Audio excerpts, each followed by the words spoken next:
वहीं बिहार के मुख्यमंत्री नीतीश कुमार ने लोकसभा चुनाव से पहले अपना बड़ा दांव चला है।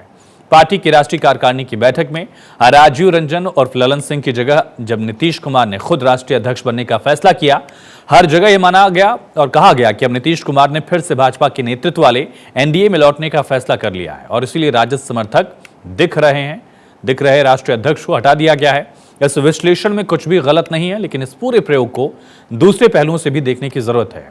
दूसरे पहलुओं में बिहार की जमीनी राजनीति में नीतीश की पार्टी की हैसियत, उनके वोट आधार और सामाजिक समीकरण पर खास तौर से ध्यान देने की जरूरत है। ध्यान रहे, नीतीश की पार्टी पिछले 20 साल में सबसे कमजोर स्थिति में है। लगातार 2 विधानसभा चुनाव में उनकी पार्टी की सीटें कम हुई हैं और कुछ घटनाएं ऐसी हुई जिनसे उनकी मानसिक सेहत को लेकर भी सवाल उठे हैं। तभी उन्होंने राष्ट्रीय कार्यकारिणी की बैठक में एक दांव से नया विमर्श गढ़ने और अपने समर्थक मतदाताओं को सकारात्मक संदेश देने का प्रयास किया। इसमें कोई संदेह नहीं है कि विधायकों की संख्या के लिहाज से जनता दल यू तीसरे नंबर की पार्टी है, लेकिन पिछले चुनाव में चिराग पासवान ने नीतीश को खत्म करने का बीड़ा उठाया था। उनके हिस्से की हर सीट पर अपना उम्मीदवार उतारा था। कई दिग्गज नेता 2020 में चिराग की पार्टी की टिकट पर लड़े और बाद में भाजपा में लौट गए। सोचिए, 2019 में भाजपा, जेडीयू और लोजपा का परफेक्ट गठबंधन था। तीनों ने मिलकर 40 में से 39 लोकसभा सीटें जीती थी। तो 2020 में ऐसा क्या हो गया कि चिराग अलग लड़ने चले गए और नीतीश को खत्म करने का संकल्प लिया, वो भी तब जब उनके पिता रामविलास पासवान जीवित थे। चुनाव में पार्टी को 43 सीटें मिल गईं। विधानसभा की संरचना ऐसी बनी कि उनके बगैर नीतीश किसी की सरकार नहीं बन सकती थी। चूंकि भाजपा उनके चेहरे पर चुनाव लड़ी थी, इसलिए मजबूरी हो गई थी कि उनको सीएम बनाया जाए। लेकिन नीतीश ने गांठ बांध ली थी भाजपा से बदला निकालने की। तभी भाजपा के साथ करीब 2 साल सरकार चलाने के बाद वो मंडल की राजनीति को जिंदा करने के लिए आरजेडी के साथ गए और उसके बाद से भाजपा ने उनको राजनीतिक रूप से कमजोर करने का दूसरा अभियान शुरू किया।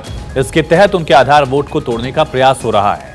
इससे पहले तक भाजपा लालू प्रसाद के आधार वोट में सेंध लगाने का प्रयास कर रही थी, लेकिन दूसरे चरण में बीजेपी ने नीतीश को निशाना बनाया। इसके लिए कोयरी जाति के मजबूत नेता सम्राट चौधरी को प्रदेश अध्यक्ष बनाया गया। ध्यान रहे, नीतीश की राजनीति का कोर वोट आधार कोयरी, कुर्मी, धानुक का है। इसमें उन्होंने बड़ी होशियारी से अत्यंत पिछड़ी जातियां और महादलितों को भी जोड़ा है और सामान्य वर्ग के सहयोग से एक मजबूत आधार तैयार किया।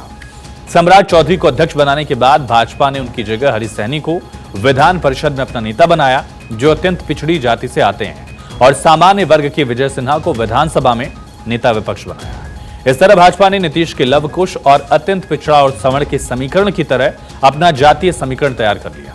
तभी नीतीश कुमार के लिए जरूरी हो गया था कि वो अपने वोट आधार को टूटने से बचाने के लिए कोई बड़ी पहल करें।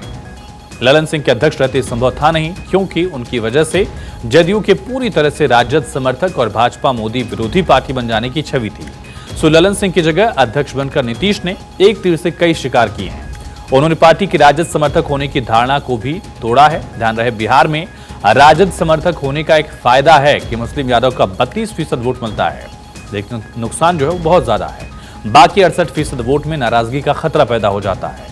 आज भी राजद को लेकर बिहार का बड़ा तबका आशंकित रहता है, जिसमें अत्यंत पिछड़ी जातियां हैं, दलित हैं, सवर्ण हैं। दूसरी मझोली जातियां जैसे कोयरी, कुर्मी आशंकित नहीं रहते हैं, लेकिन वो भी राजद विरोधी हैं, क्योंकि ये जातियां अब सत्ता पर अपना अधिकार चाहती हैं। और इसीलिए नीतीश ने अध्यक्ष बनकर पहला काम तो यही किया कि राजद विरोधी वोट में मैसेज बनवाया कि वो राजद के आगे समर्पण नहीं कर चुके हैं, उनका अपना नेतृत्व कायम है। ध्यान रहे, बिहार में कमजोर और वंचित जाति समूहों, सवर्णों और महिलाओं में नीतीश के प्रति बहुत लगाव रहा है। तमाम प्रचार के बावजूद वो खत्म नहीं हुआ। नीतीश ने उसे फिर से जिंदा करने का प्रयास किया और इसी दांव से उन्होंने जेडीयू के भाजपा विरोधी होने की छवि को तोड़ने का भी एक प्रयास किया है। गौरतलब है कि ललन सिंह की वजह से जदयू के बारे में धारणा बन रही थी कि वो भाजपा की घनघोर विरोधी पार्टी हो गई है। संसद में दिया गया ललन सिंह का भाषण हो या बाहर के भी बयान हो, जैसे जैसे वो राजद के नजदीक पार्टी को ले जा रहे थे, वैसे वैसे भाजपा से कटुता बढ़ रही थी। नीतीश को पता है कि बिहार में एक बड़ा वर्ग ऐसा है जो केंद्र में नरेंद्र मोदी का समर्थन करता है। ललन सिंह की पार्टी राजनीति उनकी जो है ऐसे वर्ग में नीतीश विरोधी धारणा बना रही थी। उनको हटाकर नीतीश ने इस तबके को संतुष्ट किया। अभी कहा नहीं जा सकता कि नीतीश किसके साथ लोकसभा का चुनाव लड़ेंगे, लेकिन अगर वो राजद और कांग्रेस के साथ ही लड़ते हैं, तब भी चुनाव में मैसेज बना रहेगा कि वो चुनाव के बाद भाजपा के साथ जा सकते हैं। सो नीतीश ने राजद के रंग में रंगे होने की धारणा को तोड़ा है, तो भाजपा से नजदीकी का मैसेज भी बनवाया। इसका फायदा ये हुआ कि 10 दिन पहले जहां ये चर्चा हो रही थी कि जदयू का विलय राजद में होगा, जदयू में टूट हो जाएगी, तेजस्वी यादव मुख्यमंत्री बन जाएंगे, वहां अब ये चर्चा हो रही है कि जदयू का तालमेल भाजपा के साथ हो सकता है। इससे नीतीश को पहला फायदा यह हुआ कि उनकी पार्टी टूटने की चर्चा थम गई। अगर वो राजद के साथ रहते तो उनके कई सांसद छोड़कर जाते, क्योंकि पिछली बार वो राजद के खिलाफ लड़कर जीते थे और इस बार उनकी सीट राजद को मिलने वाली है। भाजपा के साथ जाने की चर्चाओं से सांसदों में कंफ्यूजन बना है। अगर जदयू और भाजपा का तालमेल हो जाता है तब तो कोई बात नहीं है, लेकिन अगर नहीं भी जीते हैं, नहीं जाते हैं और अगले 1-2 महीने कंफ्यूजन बना रहता है तो सांसदों के टूटने की संभावना काफी कम हो जाएगी। दूसरी ओर राजनीतिक पहल अपने हाथ में लेकर नीतीश ने गेंद भाजपा और राजद के पाले में डाल दी है। अगर राजद की महत्वाकांक्षा तेजस्वी को सीएम बनाने की है और नीतीश ये इच्छा नहीं पूरी करते, तब भी लालू प्रसाद समर्थन वापस लेकर गठबंधन की सरकार नहीं गिरा सकते हैं। इससे इंडिया ब्लॉक में, सेकुलर राजनीति में और मतदाताओं तीनों के बीच उनकी साख बिगड़ेगी। तभी राजद की मजबूरी है कि वो नीतीश को मुख्यमंत्री बनाए रखे।